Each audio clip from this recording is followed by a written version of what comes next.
Greetings, Earthlings. I am Dan Stapleton, and this is Steve Butts. Hello, Dan. And I reviewed Xenonauts. It took me a good long while to get this done, because it's a really hard game. Yeah, this game came out, I think, in June.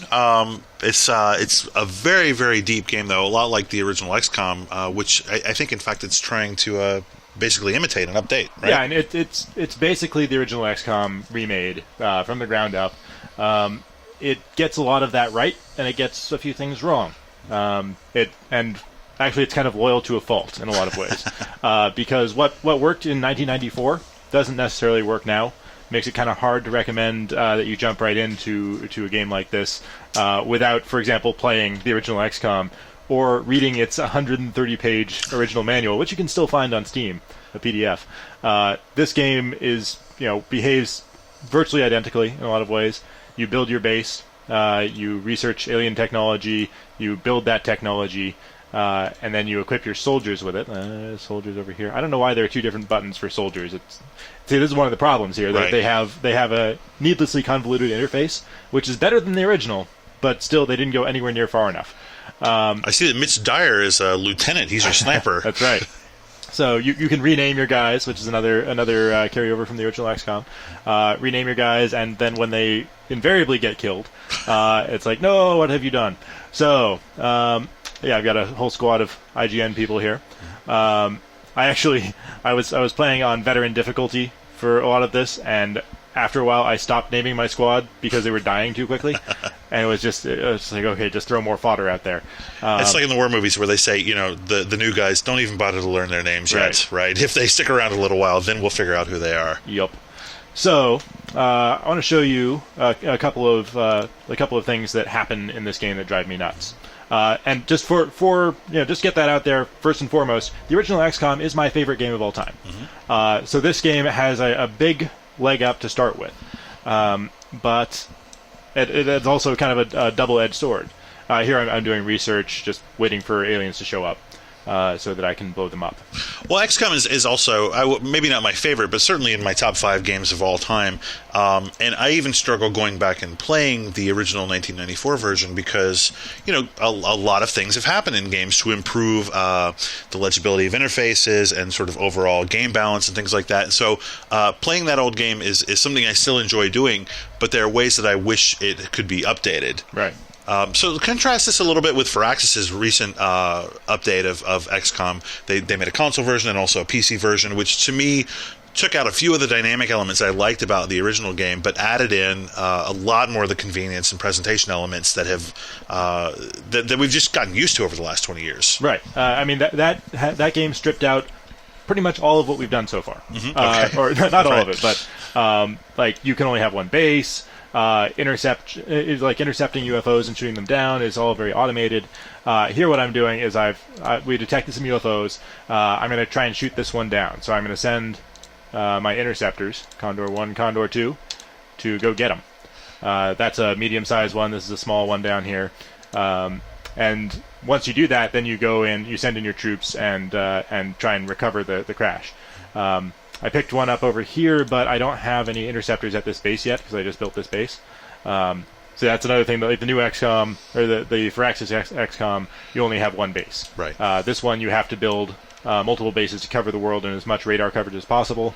If you don't, like South America right now is uncovered, which means UFOs can go there and do whatever they want, which means South America will eventually stop funding me. I do like the radar ranges. That's new because you do have to worry about providing coverage to the funding nations. For example, you're covering a little bit of the UK there, but you could cover even more of it. And sort of seeing the extent of your detection range on your bases is super helpful. I really like that feature. There are a few little UI tweaks that are really nice. Mm-hmm. So I'm going to show you right here is the all-new interception game. Which is kind of neat for a little while, and then you just want to kind of skip it and auto-resolve everything because there are really only kind of two forms of weapon. There's a chain gun kind of dogfighting machine gun, and then there's a missile or torpedo, longer range. And the ranges are different, but there's just not enough depth to it to make it interesting.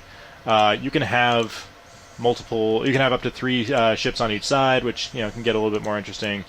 but generally, like, I don't know if you saw when we had this engagement, it said, you know, it's 100% chance of winning this. Right. So I would have to really work hard to lose this one. Oh yeah, I took a hit there, but yeah, it's cool. And this is all pausable, so you know it's a tactics game. So it's just about lining up your firing arcs and keeping your guys out of theirs. I actually kind of like this. I mean, I haven't played as much of it as you have, of course, but you know, the old XCOM, it was basically just set a general tone for the engagement, either be super aggressive or conservative. But here, you're actually a little more in control of how well you succeed. Yep. I actually ran out of ammo there. I've got to circle this other guy around and do some damage. This guy is kind of worthless now, so I'm actually just going to tell him to retreat. Yeah, I mean it's cool for a little while, but honestly, I found myself auto-resolving virtually every fight. I see. Because it takes a lot of time. Uh-oh, did I run out of fuel? No, I don't care if this guy goes down in a ball of flames on the way home. Let's see. So I'm just going to go head on and use my missiles, and I'm going to use an evasive maneuver to dodge his weapons. It's amazing how differently you play a game when you're demoing it than you'd play it if you were actually at home completely invested. Well, I would have skipped that battle. Right. So I shot him down, and now I can send my troops to intercept it. One thing, I hope I can actually show that off here. One thing that drives me nuts, though, is this ship is now damaged. And before... Okay, cool, we got more UFOs. They're kind of out of range. But before I can send him out to intercept another UFO, and they come in waves. Before I can do that, he has to repair, refuel, and rearm. And it doesn't... come on, stop invading stupid Australia. That's not where the action is. So, if I want to send a ship after these guys... Yeah, it's not even going to let me. But okay, here it says he's refueling for 4 hours, right? There's no way to say go out and then shoot down another UFO when you're refueled. I see. But so I'm just gonna fast forward a little bit, and then okay, I'll check again. Can I send him now? Okay, refueling 2 hours. No, okay. Yeah, so you got to keep your eye on that clock there, as opposed to research where it pops up and says, "Hey, research is completed" or "manufacture is complete." It doesn't pop up and say. It's even worse than that though, because as soon as that's done, no, one more hour. All right, wait for it. Okay, and now it's rearming 13%. So I don't know how many hours that's going to take. Yeah. It drives me nuts. And this is something you have to do like really frequently in this game, because it drives your entire, the entire flow of the game. And that to me is just like, what are you even thinking about with this UI design? Here's another cool thing they did. If you shoot down more UFOs than you can handle, you can airstrike it and get some money. Oh wow! So it did kind of streamline things in a good way in a few places. So now I'm going to send my ground troops in. It's going to be a night mission. Maybe I should wait. I'll send them home and wait until day, because that will be a bad thing. So one of the things in XCOM that was just a continual frustration for players was when you were outfitting your soldiers, you never knew who was good at what. Like that information was on an entirely separate screen than the screen on which you decided who to give rocket launchers to, and then you had to do that every single time you sent the craft out. Yep, this is better. Right. So they've got all your stats here. So they do make some smart UI decisions, and it just doesn't go nearly far enough. Right. And like that's information that literally, like, the resolution of the original XCOM was too low to display it all on one screen. Right. I think it was 240 by God knows what. Terrible tiny resolution. You can play it on your phone. It's totally fine. Oh, it would look blocky on your phone. All right, so I'm going to send my landing ship to go over there and disgorge some troops. All right, so then you go into the tactical layer, and that's where the real up close action comes in. It's also a little bit disappointing to me that somebody went to all the trouble of recreating XCOM and really didn't kind of recapture the same vibe of the art. This is kind of a good example, because this is a very familiar location for players of XCOM. Yeah, like the cabbage fields, like you'll see that constantly in XCOM. There are, and this also does the randomized maps, which Firaxis does not do. This is a new piece of equipment here. This riot shield this guy has, which is great for dealing with enemy reaction fire. Ew, boy, that's not going to go well for Leah. Even with her ice shield. Well, she'll be okay. She'll survive that. But they've got like more specialized weapons. Like they've got heavy weapons now, which the original XCOM does not have, and a lot of that does add some tactical depth to how you use people and how you equip them. I like the advent of the door on your Sky Ranger too, or whatever they call this in this case. Yeah, there's side dours, which is a big improvement. But one thing they did not do, or one thing they did in this that arguably is a fix, but also arguably causes a lot of problems. Suppression is another new mechanic. It just saps away your time units if they shoot around you a lot. But they took away a lot of the crutches that I used in XCOM. They took away psi abilities. Like, you cannot get soldiers with psi powers. So you can't do mind control. Oh, that's pretty weak. Nice job, Leah. Yeah. She's fired. All right. You can't do mind control. You can't use blaster bombs, like the waypoint guided bombs. You can't manufacture laser weapons for a profit. So you're really limited to how much money you can get. Oh, that pistol is just not going to be very effective against. This is like a robot enemy. They did do some cool things with the robot, with the enemy types. Like this guy is just pretty heavily armored, but there are also like lizard men who will heal up if you don't kill them when you shoot them. So yeah, it's got some good ideas. So the original XCOM was somewhat generic in terms of the setting, but this is set in 1979. Does that change anything at all? It's really purely cosmetic. Right. I like if you look at these characters on screen, they're just so small. Is one thing that kind of disappoints me because okay, phew, survived. Like everything is so small. It's all sprite based, so it doesn't scale up. I actually found myself running this at a lower resolution and then blowing it up just so like I could see the characters better on screen. And my eyesight isn't bad. It's just they don't feel like they have any personality when they're this small. Right. And we're running this in 1920, right? Yeah, that's right. And it's just not very good in a lot of ways at conveying very important information. Like, are you in cover? Like if I'm standing here, for example, I'm like right next to this hedge. But I can't really tell if I'm benefiting from cover. Generally, I'm not. Like that's something that's pretty unintuitive about this, because you expect when you're trying to shoot around a corner that you're going to benefit from the cover, but you really never do in this. There we go. Got the heavy weapon in there. There you go. Way to go, Vince. And yeah, somebody was shooting at me from the blackness over here, which is something that doesn't really happen for Axis XCOM, but it's kind of a staple of the original. And it's one of the things that makes it really difficult because you never really know where a deadly shot can come from. And I see the wall there on the corner is broken. This has fully destructible environments as well, yes? It's pretty fully destructible. Actually, these hedges, for some reason, are only partially destructible. You can never break a hole in this hedge and walk through, which makes no sense. Even when you have a tank, right? Like the tank can't go through that. That doesn't make any sense. There's actually a lot of inconsistency about what a tank can and can't run over. So there's just a bunch of little things like that drive me nuts about it, and it's disappointing more than anything because I love this. Like I've spent upwards of 70 hours with this game, and most of them I do not regret, even though it's pretty brutal. See, he just destroyed that bush there, although I still won't be able to move through it, which doesn't make any sense. But if you destroy a wall, if I did not bring a rocket launcher, but yeah, still can't go through it. Goes around it. That's actually another kind of cool UI thing.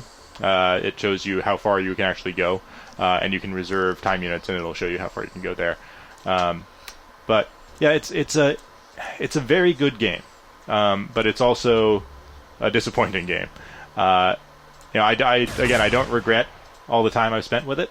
I wish that it went a little bit further to modernize it and give me a game that I can really recommend to people who haven't experienced the original XCOM and aren't willing to put up with the 90s, mid 90s, early 90s UI design in that game.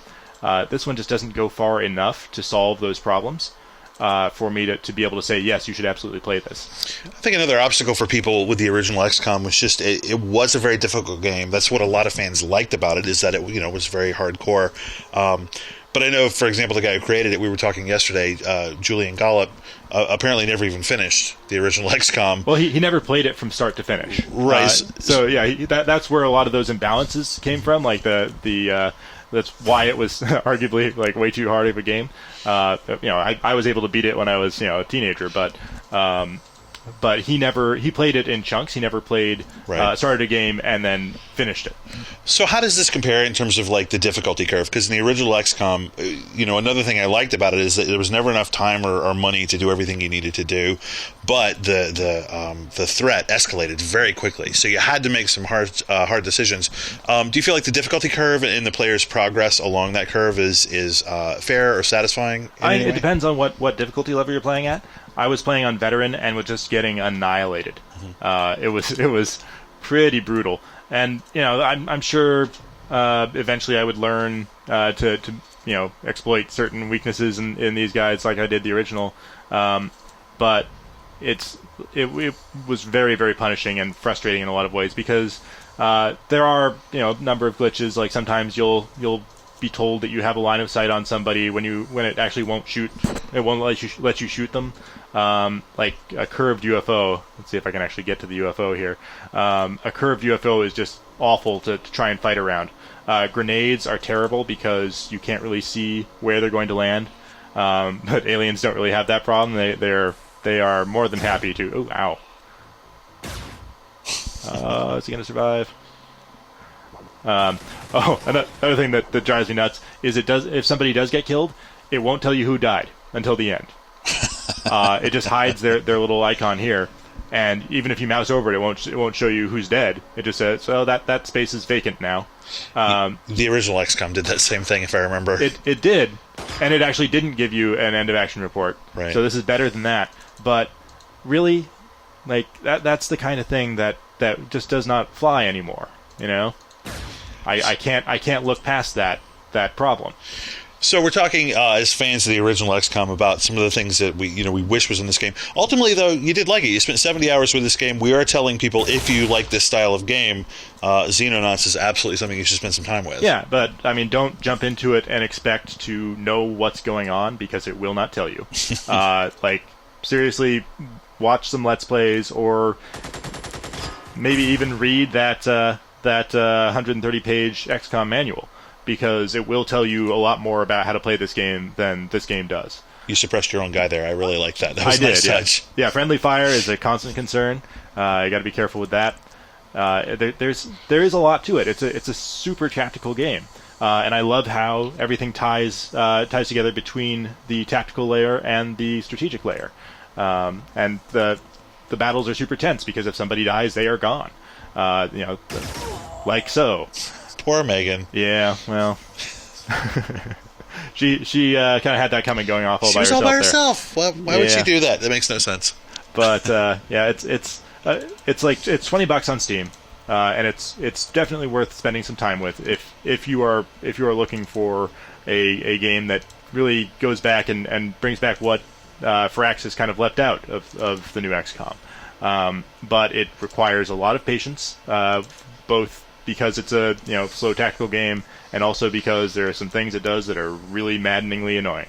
But yeah, so I gave it a 7.8 on the IGN scale, which again means it's a very good game. Mm-hmm. I just can't quite call it great because I need to be able to tell people, yes, you should play this game, and I have to put too many caveats in front of it for that. And also there are some mods on it that you can get to fix a few things. So yeah, I'm sure, and they've been patching regularly as well, hopefully fixing the crash bugs I've been having. There have been a few of those.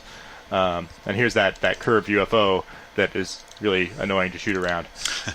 But anyway, for more, you can read my full review on IGN, and for more things on all XCOM related topics, be sure to stick with IGN.